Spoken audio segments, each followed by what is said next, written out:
Welcome back. It's the Big Blue Banter, New York Giants football podcast. I'm Dan Schneier, joined as always my co-host Nick Villado. And first, let me address the elephant in the room for those watching on YouTube. Yes, you see me in the same shirt that I appeared in last night's podcast. But in last night's podcast, I had just gotten back from golf. I showered, and I threw on a shirt. In my opinion, if you shower, throw on a shirt, then go to bed, you can definitely wear that shirt the next day. I think it's absurd to suggest that someone has to change a shirt just because they slept in it after doing nothing in it. Deodorant on. I podcasted in it. I did one podcast and okay. Well, guess what? I can go to sleep in that shirt, wake up, wear it the next day. I can't go through shirts like that. Like I don't want to be doing laundry 17 times a week. Like you take a shirt, you can sleep in it, you can wear it again. This is a freaking sweet shirt too. I wanted to wear it again. It's a Jimi Hendrix live concert shirt from 1968. That I bought when I was in New Orleans. I was not there, but I bought it when I was in New Orleans because it was so cool. It's from a concert in New Orleans. Saw the shirt, love this thing. And Jimi Hendrix is freaking awesome. I love him too. So you know what? I wore it. Yes, I went to sleep and I wore the shirt again. Okay, you know what? Kill me. I don't think there's anything wrong with that. And can you say New Orleans one more time? New Orleans. You were saying it a little bit different before. I want people to listen to this right now and then rewind it and then see how Dan said it and then reflect on how he just said it and then make fun of him on Twitter for that. That's all fine. But the shirt thing, I had to address that before we got into this. All right, Nick, let's talk a little bit about some things we learned from the Giants' second padded practice against the Detroit Lions on Tuesday. We're recording right now. It was a good day for the Giants offense. It was a return to normalcy, at least the normalcy that has been established in training camp, practicing against their own players.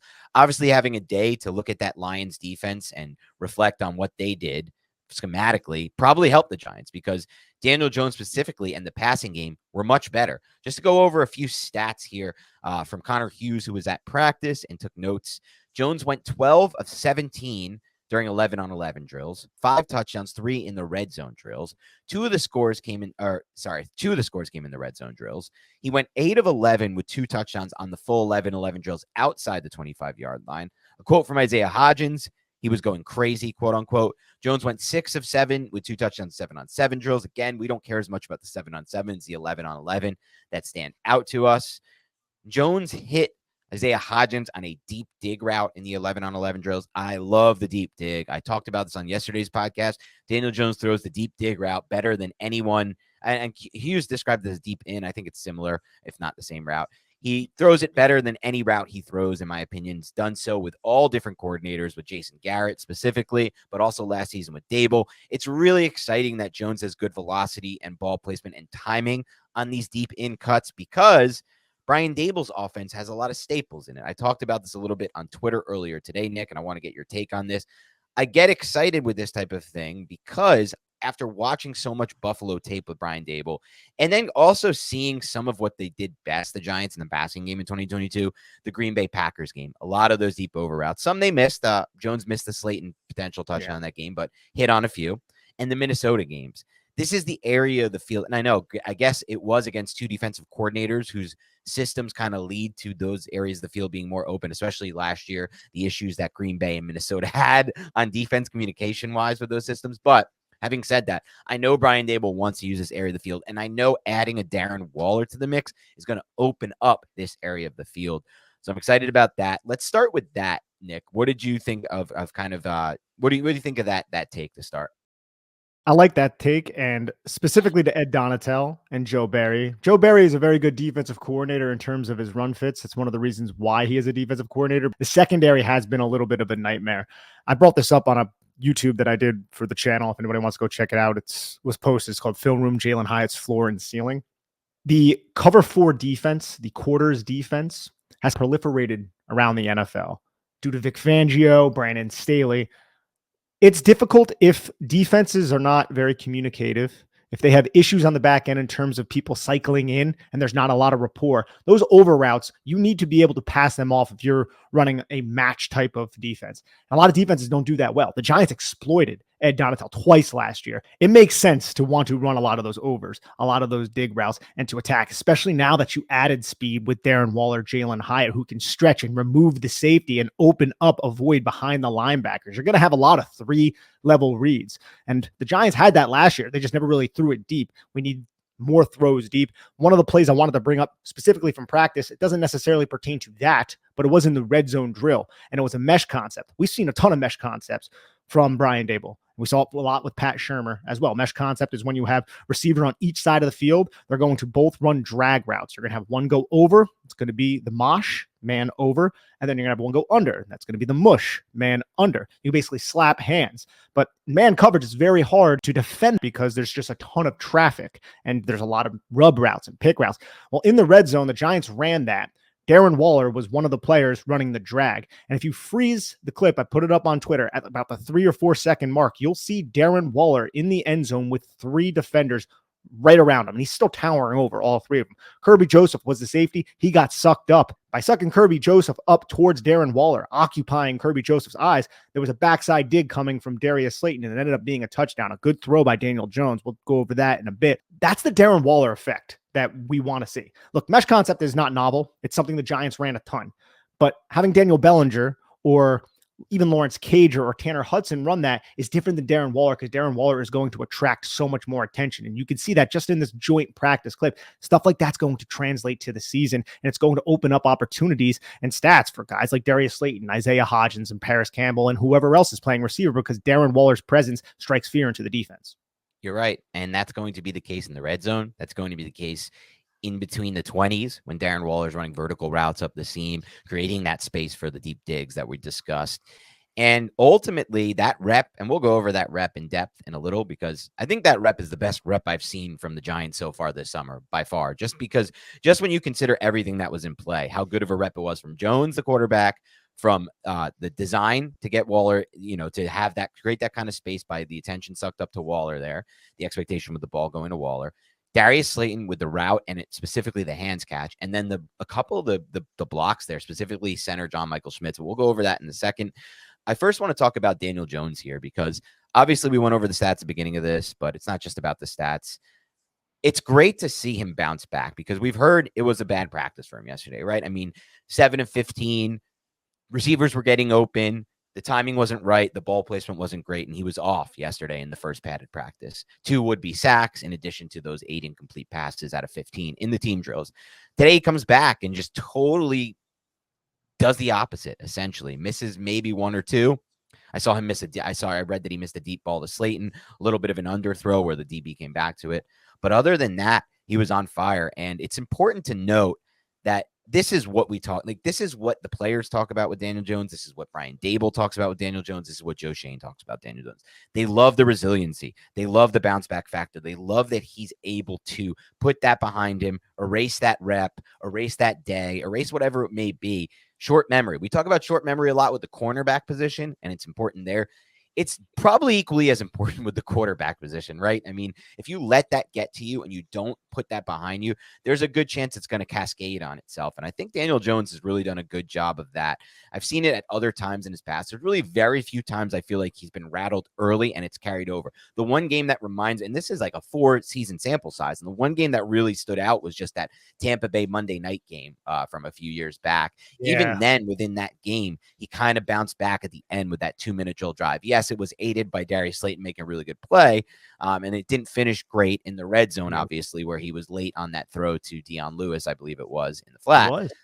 But that was the one time I really saw him kind of be rattled and have it kind of, have that, mindset. But other than that, we have a large 4-season sample size of him really putting it behind him really being that resilient quarterback. And I think it was really important for him to have a good day today in practice, and he did. So I just wanted to point that out. Yeah, I'm not surprised by it, though, because this is a very physically and mentally tough individual. Say what you want about Daniel Jones. We have said it on this podcast. We get criticized for saying it. But this guy is mentally and physically tough. And that Tampa Bay game, it was a Monday night football game, and Todd Bowles threw the kitchen sink at Daniel Jones. And it was one of his worst professional games. But as you said, he still led a 2-minute drive, aided by Darius Slayton, ended up scoring the touchdown, just missed the 2-point conversion. I'm not surprised by Daniel Jones bouncing back in a joint practice against the Detroit Lions. So it's something that I expect that we continue to see. And if anybody needs another microcosm of that, just go back to the Green Bay game when Jones led a 90-yard drive without Saquon Barkley to I think it was either take the lead or tie the football game up, whatever it was. That was a huge moment for Daniel Jones. And he's kind of stacked little moments like that up throughout his career that give at least me the impression that he is somebody who has the mental fortitude to last in this league. And look, Nick, I know you agree with me on this, but if not, you can obviously correct me. But I just know you enough to know you agree on this. We're not really, our podcast and our analysis is based a lot on the film. It's based on analytics. It's based on things that we feel like are factors. There's one thing, though, that is not actually like a proven factor, and I believe in it, and it's that it factor. And I really do believe that some players have the ability to rise to the occasion in big spots. Eli Manning is like the best example of that, man. Like you could look at a lot of the games in his career that prove that, the ones that people note. But the one that really stands out the most to me to kind of define this point is that final playoff game against Green Bay, because it wasn't a good regular season really for Eli in 2016. It wasn't the same. He wasn't the same quarterback in general at that point. But I mean, in that game in 2016, like the offense basically that season was throw a slant to Odell Beckham, have him house it. It's essentially all the offense was. There was no run game. There was no real offense. The Giants won games by like a point by scoring 20 points and winning 20-19. But in that playoff game, the ball placement was phenomenal. The reads were phenomenal. Hanging in the pocket to the last second, like Eli did during like the 2011 run, it was there. It reminded me at some points of that 49ers game from 2011 AFC Championship, where Eli's just taking hit after hit, standing in the pocket and delivering at the last second. And he clearly in that moment rose to the occasion and brought out the best of what was left of him. And I felt like, you can look at the first 3 seasons with Daniel Jones and understand that the situation was horrific around him. Horrible Jason Garrett years, bad coordinator. Never had an offensive line really until last season. I know a lot of people still didn't like the O-line last year. I thought it improved clearly on film. But last year, when he finally had a little bit of help around him, even if you don't want to call the supporting cast help, you know for a fact, everyone listening to the podcast, that you got to call Dable and Kafka help, because Dable and Kafka were a big help for everyone on that team last year. So when he finally got a little bit of help last year, I thought he did show a little bit of an it factor. I swear to God, it felt like it was there. The Green Bay game was a great example of when it first showed up. The Baltimore game had some moments, I thought, as well, of the it factor. And then the Minnesota Vikings playoff game, that was an it factor game from Daniel Jones. He played unbelievable in that game. He was lights out. And I think this is another good example of it, right? Like down first practice in the padded practice against the Lions, comes back, shows that I'm still there. I can still do it. I can still bring back what we've seen already against our own defense in training camp, and I can light it up. And he was lighting it up today in practice. So that was really exciting to me, because that to me is a real thing. I know it's not defined by anything, Nick. It's kind of like momentum, but I do believe in it for some reason. No, I'm right there with you. 8 of 11 with 2 touchdowns from outside the 25-yard line, and 12 of 17 with 5 total touchdowns and 11 on 11 drills is nothing to sneeze at. And I get that this is padded practice. They're trying different things, or not padded practice. This is joint practice. They're trying different things. It's the Detroit Lions, not necessarily one of the best defenses, but it's a step in the right direction. And it also just shows the resilience that we want in a quarterback, because you're probably hearing like, hey, you sucked yesterday. I don't know if he goes on Twitter, but that was the storyline on Twitter. And today, he kind of proved himself again, like, hey, I got this. We're going to be fine. So it's nothing to really, we didn't freak out yesterday. We're not freaking out today, but I still just think this checks out with everything else that we've learned about Daniel Jones over the last year and some change. You're damn right. And I want to expand a little bit on that red zone rep you brought up earlier, where the Giants completed a touchdown to Darius Slayton. Now, you touched a little bit on the design. You touched a little bit on the Darren Waller factor of it all, with that triangle of Lions defenders around him. That was all awesome. I want to take a look a little bit and break this down from the quarterback standpoint and then from the receiver standpoint. So let's start with Daniel Jones here on the play. So on this rep, and then also I want to talk about John Michael Schmitz's rep, but on this rep, Daniel Jones climbs the pocket in the red zone to almost like laterally and then to his right a little bit, and then torques his body back to the left and throws basically a dot, a high velocity line dot to Darius Slayton, who makes the hands catch. So one thing that I noticed on this rep, Nick, was, and this is something that I'm starting to see a lot more this summer than I've ever seen before from Daniel Jones, was the ability to change the arm slot on the throw. One thing we've talked about in the past with Jones is, and this was especially true during the Jason Garrett era, a lot of the throws he made were from a clean pocket with his shoulders squared, throwing it over the top. And that's something that really helped him early in his career, because, David Cutcliffe, great quarterback coach. He was his coach at Duke. Kind of, and you saw it with Eli Manning, you saw it with Peyton Manning, very sound mechanics from the upper half. And, a lot of what they teach is that over the top throw, because it's the most consistent way to throw a football. But at times, as you've seen with Aaron Rodgers, as you've seen with Patrick Mahomes, some of the great quarterbacks, you don't want to throw from over the top. You don't want to throw that way because you can't. You need to change your arm slot to make a throw. If Daniel Jones had climbed the pocket there and then tried to throw over the top to Darius Slayton, that ball would have been nowhere near the receiver. It's impossible to make that throw, but you need to change the arm slot. And he did it on that throw. And despite changing the arm slot and throwing from a really difficult arm angle, I thought, Nick, he was able to generate velocity on that throw. So I want to ask you a little bit about something that has been discussed by us at times, but not often, Nick. And that's the factor of, can a quarterback improve his arm strength as he goes on? Is that something that can happen? And, I start to believe that, Nick, it becomes a real factor when you watch Daniel Jones start to pile this up, because it wasn't just this rep. We've seen it throughout camp. He's had more different arm slot throws than I've seen from Jones at any point in his career, really, during this training camp. And it started to show up, by the way, last season. We talked about it in that Colts game, or the Vikings game, on that 2-point conversion throw to Daniel Bellinger. That was big.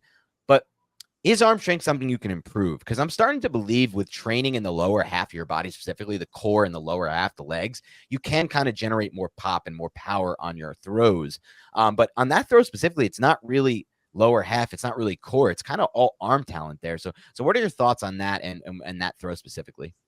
100%. You can improve your arm strength just through training and flexibility and doing a lot of different things. Like in that specific play, he contorted his body. And one of the things I appreciated the most about the play, Dan, was he kept his eyes downfield as well. And I get he's not going to get smacked here, but we've seen a lot of times where Daniel Jones, when he opts to run, he's just going to take off and he's going to run, but he kept his eyes downfield and waited, and he was patient. He might have even looked at Darren Waller to keep Kirby Joseph there. We're not really 100% sure, but he knew Darius Slayton was going to break open. But in terms of arm strength improving, yeah, absolutely. You can improve your arm strength. It's not going to be substantial. You're not going to be Chad Pennington and then just work out a bunch and end up being Patrick Mahomes. You can do things in order to at least improve your overall velocity, how you train in the off season, diet, all of that stuff does get factored into slightly improving your craft. And I'm sure Daniel Jones has done that. I mean, we saw, what was it? I think last off season, maybe it was 2 off seasons ago, when Daniel Jones showed up to training camp and he just looked physically bigger.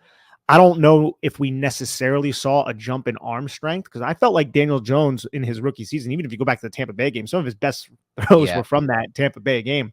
Just from what we're seeing in training camp, there does seem to be a little bit more pop on the football. I would love to actually see stats on it, if they could actually test the velocity of the football like they do at the combine, but it does look good coming off of his hand. They never give us those stats, next gen or anything. We never get the velocity stats in season. That'd be such a cool way to look at some quarterbacks. And I hope one day they're able to do that. But I really like the point you brought up before we move past the quarterback about his ability on that play to step up in the pocket and keep his eyes downfield, and maybe even look off the coverage by looking at Darren Waller. We don't know that. We don't have the film or anything, but at the very least, he keeps his eyes downfield. That was something that really improved, I thought, in 2022. His ability, specifically in the red zone, to create off script by stepping into pockets and then kind of using his eyes to create those plays downfield that may not have been there. You talked about it as a backside dig to Darius Slayton on that throw. Is that something you think can help him take his game to the next level, in addition to obviously other things we've talked about wanting to see, anticipatory throwing?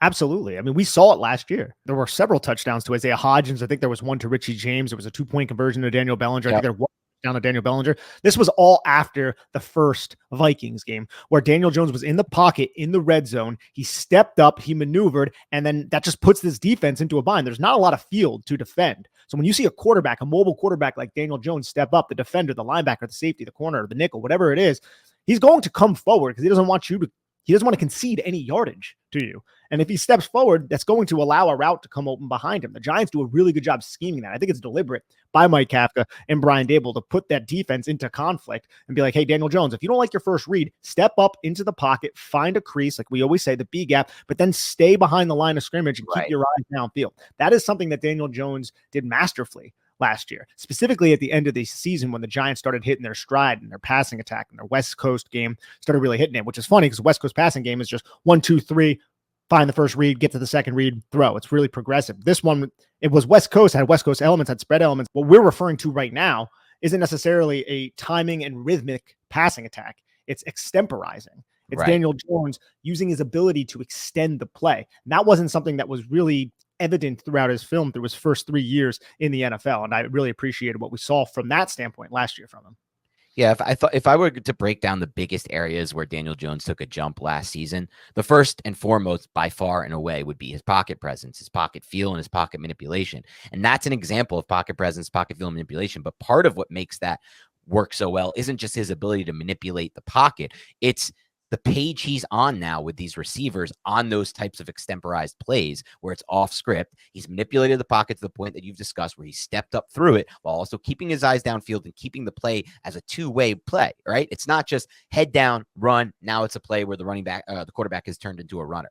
It's head up, look downfield, have an idea of what your receivers want to do on these type of broken plays, which we saw such a better job of. And we even heard not a podcast, I believe it was an interview with Darius Slayton or Hodgins last season where they talked about how they all have a plan now with DJ on these types of plays, where Richie James last year knew what he was going to do on these types of plays. Darius Slayton knew he was going to do, and Isaiah Hodgins as well.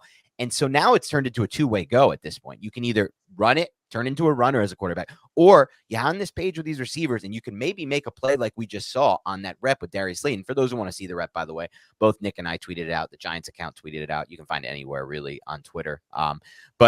And turn that into a touchdown, because maybe if he runs it, he gets a gain there, but it might not be a touchdown. Defense collapse, and he takes a big hit that we don't want to see the quarterback taking, because the last thing we can afford is an injury to Daniel Jones.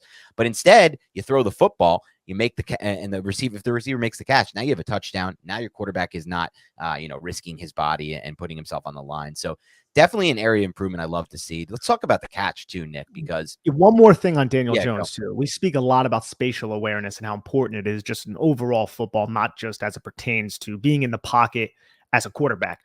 One of Daniel Jones, this is going back to 2019. Daniel Jones was murdered in 2019. He fumbled the football a ton. He started becoming basically a pariah and a laughing stock around the league.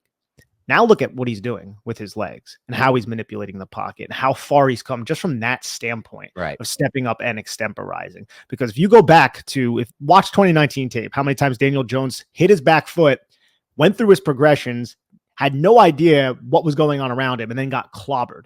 Last year, if you go to the end of the season, there were times where, yes, there was a little bit of pressure on him coming from the right side. He just effortlessly stepped up, eyes downfield, kept eyes downfield, knew where his receivers were going to be, and kudos to the receivers for being there, and actually scored a lot of touchdowns in the red zone, which was something that seemed impossible under Jason Garrett. So I just wanted to make that point as well. Yeah, it's a great point. His awareness and feel for the pocket has just changed so much from where he was at. And that's like proven to me, over time as we have these discussions, like what can improve as a quarterback? Can you improve arm strength? Can you improve your post-snap awareness and space of the field? And can you improve your pocket feel? That's one area that I know you can improve, because Daniel Jones has been a really good example of that, and somebody who's kind of sets the bar for me of what I'm looking for there. When I see a quarterback come to the NFL, and there's other quarterbacks who haven't done as good a job improving in it, maybe not have had as many reps, like Zach Wilson for the Jets is such a good example of this. I feel like his pocket feel and awareness are the biggest issue with his game. And I was watching Hard Knocks last night, and that was something Aaron Rodgers was like specifically working on with him. And they were discussing how he's got to turn these sacks into better pocket, getting the ball out faster, or manipulating your feet, or manipulating with your feet where the pocket should be, so you're not taking these sacks. And that's a feel thing. That's an awareness thing. With reps, Daniel Jones has made a major improvement in that, but it makes such a difference, as you discussed, Nick. Let's dive into the catch too from Slayton here. One thing we saw this offseason with Darius Slayton was he worked with his personal trainer a lot on his catch technique. So changing how he catches the football, changing how he attacks the football with his hands, trying to do everything in his power to become a better hands catcher. On this rep that we're discussing in the red zone that Slayton caught the touchdown on, that was a awesome pluck out of the air by him. A full hands catch, something we haven't seen that often from him in his career, on a fast ball that's coming with a lot of velocity there from Daniel Jones. What does that say for you? Look, he's a wide receiver. If you can't catch the football in that type of scenario, you shouldn't be playing the game. So I'm not going to praise him for that. But yes, I do like the fact that he's going up with the diamond, thumb to thumb, index finger to index finger. When it's above your head, he jumps. He did that. If it's a low pass, you're going to go pinky to pinky, and you're going to try to corral it that way and secure it. It's just stuff that they teach people playing clinic football. So I'm glad that I saw it, but it should not be a shock. Yeah, it shouldn't. But at the same time, it's funny because it's like we haven't always seen that from him. And a lot of receivers in the NFL have been hands catchers. Haven't been hands catchers. They let it come into their body. So I feel like maybe it is taught early in football clinics, but I'm not so sure it's like always. It's one of those things, like I go take a golf lesson, for example, Nick, right? And I'm taught a bunch of things. That doesn't necessarily mean all those things are going to show up in my swing the next time I go out on the golf course. I'd love that to be the case. If I could translate all of those things, I'd already probably be a scratch golfer.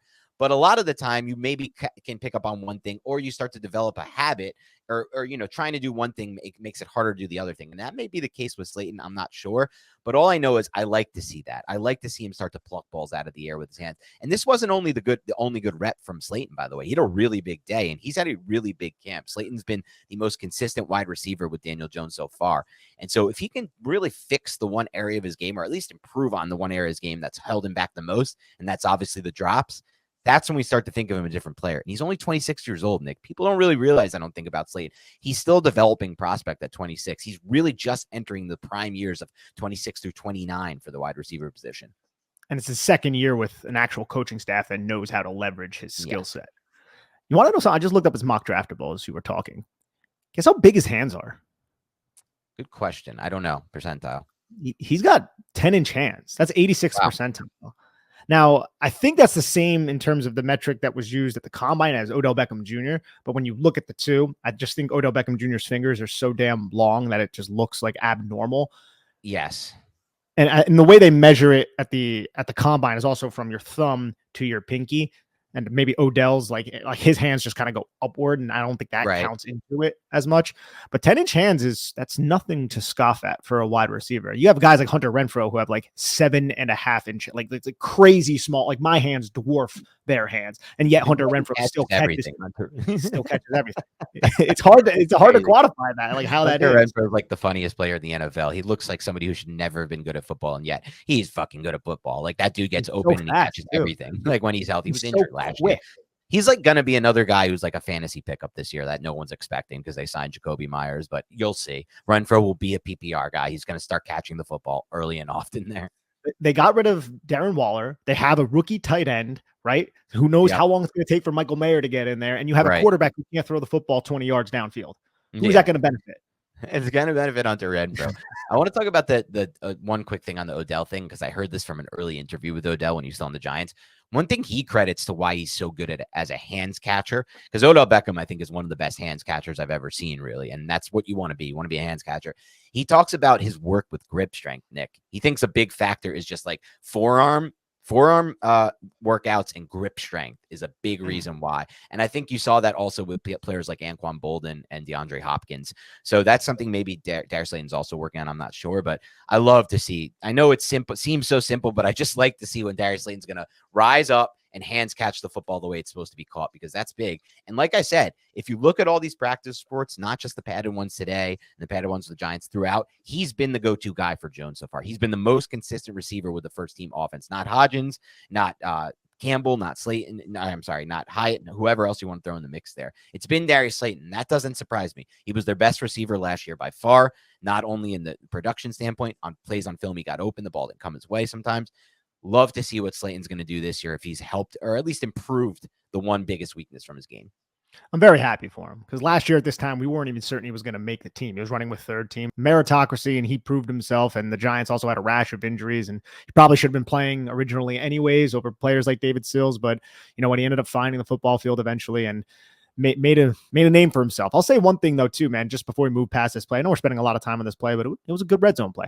We don't have too much tape to go over. The blocking, and I know you brought this up on Twitter. Yes. The blocking was exceptional on this play. And I don't feel like we should applaud the offensive line going up against the Lions. You should be able to block and allow your quarterback to maneuver a little bit, especially since Aiden Hutchinson, I think he tried to make an initial move and then he went outside trying to win with speed around Andrew Thomas. And Andrew Thomas was like, nah, son, that's not going to work. Yeah. But the players that really stood out to me, the player was John Michael Schmitz. And whatever guard was next to him also did a really good job. I think it was Ben Bredesen, but I'm not sure. But John Michael Schmitz stonewalled. And if that was Aleem McNeil, that's excellent, because Aleem McNeil had 10 freaking pressures against the Giants. Had one of the best interior defensive line games of anybody last year, according to Pro Football Focus, which is insane. So John Michael Schmitz, man, if that's been consistent throughout that practice, throughout both of these practices, him executing like that, that's a cause for me to get excited, because we haven't seen that yet because he's a rookie. Yeah, and it's kind of been a really low-key good 2 practices for John Michael Schmitz, at least from what we've seen. He had a really good rep in the run game yesterday, and supposedly he's been good in the run game the entire time working with the first team offense. But it really comes down to what you just said there. Can he be as good as because he was awesome on that rep that you just discussed. I mean, that was textbook stuff. Stonewalled him and then almost moved him backwards, like, provided the perfect. And guess what? That play doesn't happen without that from John Michael Schmitz, right? Like, Daniel Jones is forced to escape the pressure from the exterior by stepping up into the pocket and then making the throw to Darius Slayton. You have no pocket to step up into if John Michael Schmitz doesn't make that block and execute that rep that way. And the interior pocket integrity, a lot of quarterbacks will tell you. Eli Manning's always talked about this. Tom Brady's talked about this. If you ask them, what would you rather have? Great tackle play or great interior play in the passing game? They all tell you the same thing: interior play. The interior pocket, the integrity of interior pocket is more important to these quarterbacks that are operating from the pocket more often than not. And guess what? Every quarterback, even the runner types, are operating from the pocket more often than not. It's more important because in their minds, they can step up into the pocket and avoid the exterior pressure and have that edge run up the arc and just kind of take himself out of the play. But if you have the exterior and the interior pressure, like the Dexter Lawrence types of the world and the Jeffrey Simmonses and the Aaron Donalds of the world, there's really nothing you can do. You can try to escape to your right. Now you're moving laterally. The play's breaking down. You have to throw off platform, or you can move to your left, and that becomes even harder to do. You're moving laterally again. You have to flip your shoulders to make the throw. But if you just have the interior pocket, intact, you can do what you did on that play, and you can make a big play like Daniel Jones did that wouldn't have been open otherwise. So it is really exciting. If John Michael Schmitz can hit the ground running for the Giants, that's going to be a massive. We talked a lot, Nick, about how important Evan Neal is. John Michael Schmitz hitting the ground running may be just as important, if not a little bit less important. If JMS can be 85% of what Creed Humphrey was in his rookie season, that is a grand slam for the Giants after pick 50 in the second round. And I get it. Centers, they fall a little bit. There's only 32 starting center spots in the NFL. But if John Michael Schmitz can be that guy for a decade, that's something that we haven't seen here since Sean O'Hara at the center position. It's been that long since we've had a consistent center that we can rely on. We wanted Weston Richburg to be that, but injuries affected him. Yeah, that's something that gets me hyped because you're right. If Daniel Jones isn't running for his life because interior pressure is getting in on him, and look, Giants play the Eagles. They play Washington. Play Dallas twice a year. Those are some good interior defensive linemen. You need the sanctity of that pocket to uphold. And Daniel Jones, man, he's going to be probably ecstatic if John Michael Schmitz is 85% of what Creed Humphrey was. And it's crazy that what you just brought up, Nick, is crazy to me because even Weston Richburg was better in the run game than the pass game and better for like a zone-based, better movement type center. It's been that long. It's been 15 years since Giants fans have seen a really strong pass protecting center to really anchor down and set up everything in the passing game by keeping that interior pocket intact and keeping the integrity of that interior pocket. That could be just a game changer for us as watching this team to have that. That's a long time. That's 15 years of football. We really haven't had great center play. There's been okay stretches from Nick Gates and players like that, but nothing really great. And so I'm excited about the upside and potential of that. Let's go over a few more things we saw from practice. Defense had a really good opportunistic day, some forced fumbles, including a really awesome forced fumble by Dane Belton, where the running back kind of got right out into the flat, and Belton just snatched the football away from him. I've been excited about Dane Belton all offseason. I feel like he has some tools that could be really exciting in this specific defensive system for Wink Martindale. According to Justin Pennick, Kayvon Thibodeau had a really nice play in the run game where he set the edge, and the Giants defense ended up forcing a fumble on that play, one that Kayvon Thibodeau recovered himself. Let's see what else we had here from the practice. Anything else? I want to touch on one thing with the forced fumbles. Last season, the New York Giants had 6 interceptions. It was embarrassing. They tied for last with the Raiders. They were second in the league behind the Cowboys with 20 forced fumbles. And if you remember, so many of those fumbles were opportunistic to the max because they came in the red zone. And you're talking about the Giants losing football games if Julian Love or whoever it was doesn't strip Travis Etienne at the goal line. Like that Jacksonville game, the Giants might have lost if it wasn't for that play. I think it happened in the Ravens game as well. I might be mistaken. Kayvon Thibodeau. Yep. And then there was also special teams mistakes. But yes, Washington, the special team mistake in Carolina where there was a fumble on the punt, like stuff like that. That's a little bit more fluky than it is Giants forcing fumbles. But and we can call that a wash because the Seahawks game where the Giants did that. Yes, exactly. And that was terrible. The Giants recovered only 13 of those fumbles, 13 of those 20. It's still more than half. They had the one fumble recovery for a touchdown with Kayvon Thibodeau. But man, the Giants can up their interceptions and still be opportunistic with those fumbles. It's difficult, man. That's fluky. It's a stat that doesn't necessarily carry over. But Wink Martindale has these guys buzzing to the football and chopping at it. Xavier McKinney is one of the players who does that best. And we saw Dane Belton. That's because according to I think it was Bobby Skinner who put this on Twitter, there was 3 forced fumbles in practice. And it kind of just made me think, like, man, if they can continue doing that. And the Dane Belton play was awesome. I think that was David Montgomery. I think he's number 5 on Detroit. Catches the pass, turns upfield. Dane Belton debo's it. It was one of the slickest. That was cool. That's my football I've ever seen. One of the slickest. It wasn't even. I don't even know if it was a forced. I don't think it hit the ground. No, it didn't. I don't think it was. I don't even know if it should be considered like a forced fumble because there was never a point where the ball was up for grabs. It was in David Montgomery's arms, and then it was in Dane Belton's arms. Yeah. That's how smooth it was from Dane Belton. Right. It was like perfect timing by him on that chop to get that ball to snatch it. Almost might have been like a borderline interception. It's not. I think it would still go down as a forced fumble recovery. But yeah, that's a great point. The opportunistic style of this defense with Wink Martindale's coordinator is a big reason the Giants were able to have success last season. Because if you dig deeper into the stats, the Giants were not strong as a defense in DVOA. They were one of the worst I think they're bottom 10 in the NFL. Same thing with like all of the yardage metrics. Where the Giants won last year is because the defense was really good in the red zone, really good on third downs, and really opportunistic, like you talked about with forced fumbles. Those 3 factors, those are the money downs, those are the money plays if you factor in also the turnover side of that. And that's the difference there. That's the reason, because if you're good on third downs, you get off the field. If you're good in the red zone, you turn drives from 7 points into 3 points. And if you're good with forced fumbles, you flip the entire game by winning the turnover battle. You mentioned those 3 games where it made the biggest difference. It really is the difference between 6 wins and 9 wins last season in a lot of ways. So definitely exciting. Let's wrap up by just talking about a few position battle updates that we saw. John Michael Schmitz, like I mentioned earlier, locked in now, center 1. Yeah. I don't think that's changing. Bredesen was the starting left guard. Rizzuto apparently mixed in, but that's starting to feel a little bit more like Bredesen has the upper hand there. We'll see what happens. Glowinski starting right guard. Bredesen mixed in. Micah McFadden 2 days in a row as the inside linebacker. I don't know what this says for Darian Beavers, but it definitely says something good for McFadden.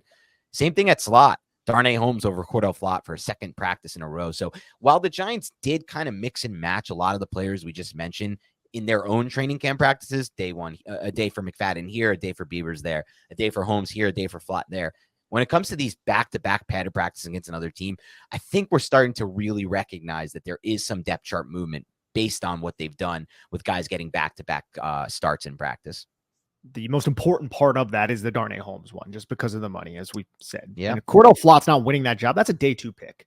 This is his second season. We know he was a young player. We're not casting him aside, but you want him to win that job. I'm sure the Giants want him to win that job. They like Darnay Holmes. They do. You have this guy on your roster who is much cheaper than Darnay Holmes and you were cap strapped. So that's not a great sign in the development of Cordell Flott, but maybe he's dealing with something and we're not privy to that.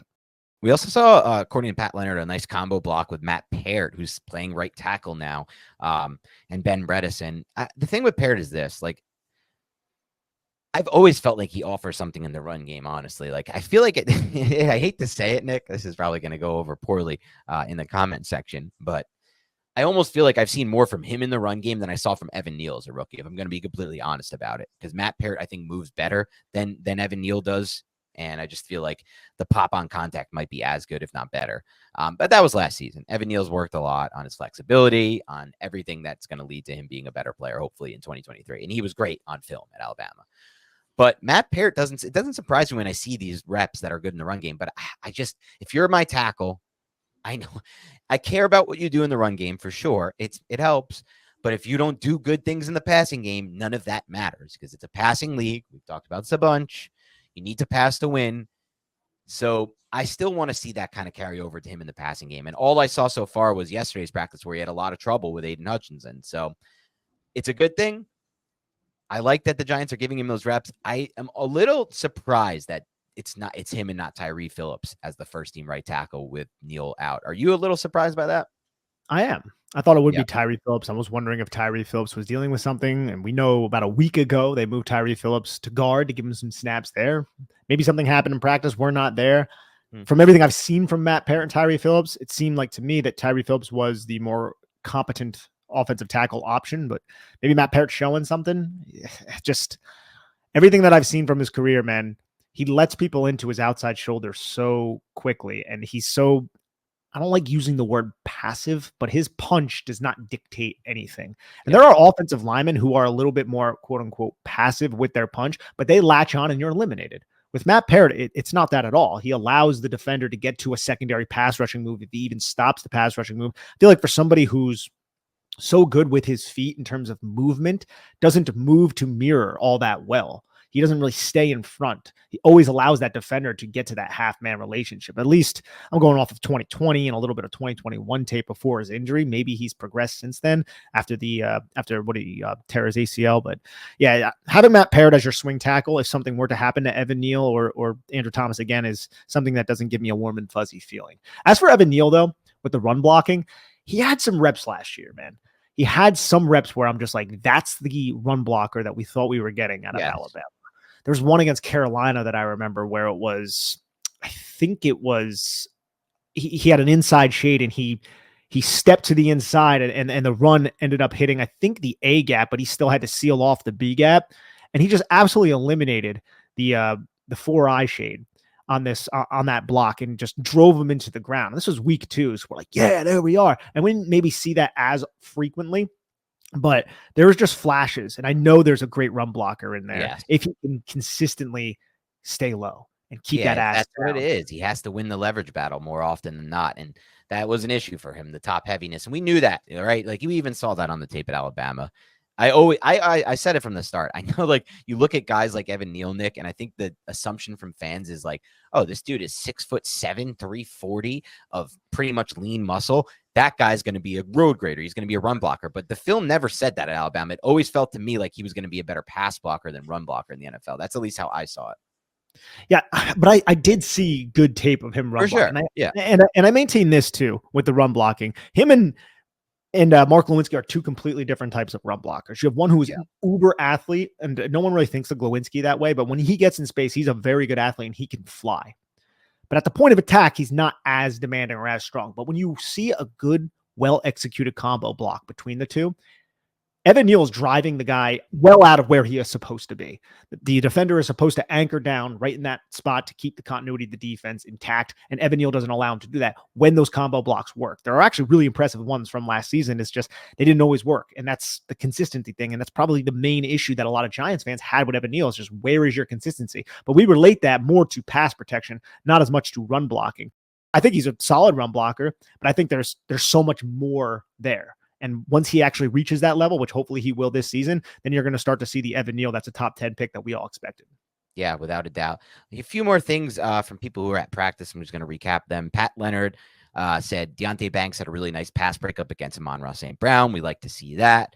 We had Justin Pennick, who was on defensive watch today from Talking Giants. Shout out, Justin, who said Bobby Okereke got his hands on 2 nice pass deflections. We talked a lot about Okereke, his speed, his awareness, and his length, and how that could help the Giants get in pass lanes this year on pass defense. I mean, the linebackers did a really, really poor job of, in my opinion, on tape last year. Just minimal impact from the linebackers in the passing game last year. I thought that was one of the biggest weaknesses for the Giants pass defense. Yeah, Dan, that's why the Giants signed this guy to a $10 million contract per year.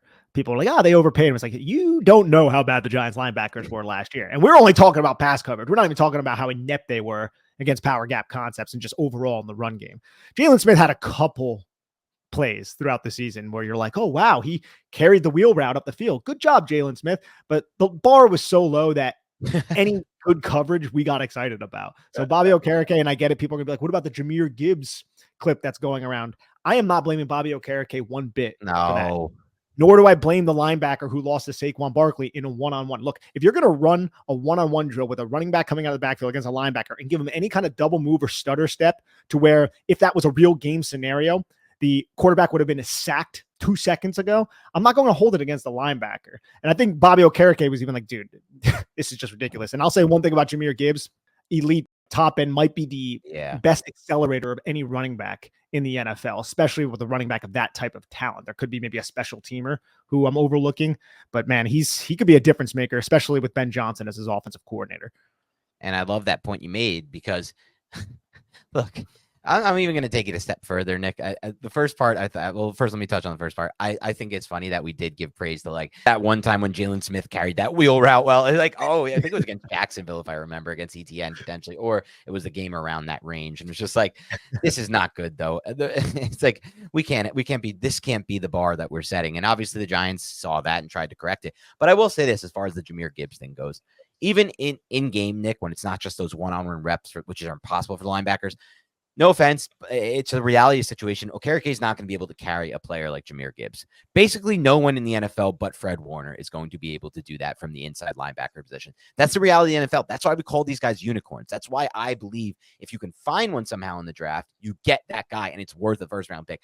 Now, it's harder to find those guys, right? You've tried at times. Players like Isaiah Simmons have looked close to that and hasn't panned out. So maybe the investment isn't worth it for that reason because the hit rate is low. And even if the upside of hitting is so big, but don't get mad if Bobby Okereke loses routes in season to Jahmyr Gibbs, because quite frankly, he's not just here to carry verticals against running backs like Jahmyr Gibbs, who are 199 pounds. He's here to make sideline to sideline plays in the run game, make reads in the run game, get into passing lanes in the pass game, and overall be that leader in a quarterback of the defense. So I just want to make that clear because we're going to see him lose reps to running backs in the passing game when he has to carry vertically. Every single inside linebacker besides Fred Warner loses those. Exactly. And the Giants can also respond if, say, Okereke loses one of those badly. They could respond if they're not getting the ball run down their throat. They can actually stop the run with lighter personnel and then put maybe a Dane Belton or a player like that, Jason Pinnock, on a Jahmyr Gibbs. Exactly. And so we'll see that in some of those matchups when they face a team like the Lions, for example, or something like that. All right, that's all we have for today on the Big Blue Banter podcast. If you want to help us grow, please hit the like button now if you haven't already. We really need likes on these videos, and hit subscribe and tell your friends. Help get them to subscribe. We're getting more subscribers every day, which is cool, but I'd love that rate to grow even higher. And if you haven't already, leave us a 5-star review on iTunes. That'll help us grow as well. We are 80. I looked today. We are 92 iTunes reviews away from 1,000, which would be a pretty cool mark to hit there. And yeah, that's all I got for you today. Talk to you soon.